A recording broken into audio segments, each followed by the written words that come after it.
માંજલપુરની પેટા ચૂંટણીને લઈને કલેક્ટર ડોક્ટર અનિલ ધામિલિયા દ્વારા 18 નોડલ ઓફિસરોની નિયુક્તિ કરવામાં આવી છે.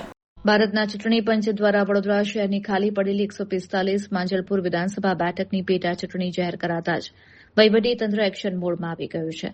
જિલ્લા ચૂંટણી અધિકારી અને કલેક્ટર ડોક્ટર અનિલ ધામિલિયા દ્વારા ચૂંટણી પ્રક્રિયાને સુચારુ રૂપે પાર પાડવા માટે વિવિધ સમિતિઓની રચના કરી 18 નોડલ ઓફિસરની નિયુક્તિના આદેશ જારી કરવામાં આવ્યા છે. કલેક્ટરે નિયુક્ત કરાયેલા તમામ નોડલ ઓફિસરો સાથે એક મહત્વપૂર્ણ બેઠક યોજી હતી, જેમાં સમગ્ર ચૂંટણી પ્રક્રિયા મુક્ત, ન્યાયી અને શાંતિપૂર્ણ વાતાવરણમાં યોજાય તે માટે જરૂરી માર્ગદર્શન પૂરું પાડ્યું હતું. ચૂંટણી કામગીરીના સુવ્યવસ્થિત સંચાલન માટે મુખ્ય વિષયો પર નોડલ ઓફિસરોની નિમણૂક કરવામાં આવી છે.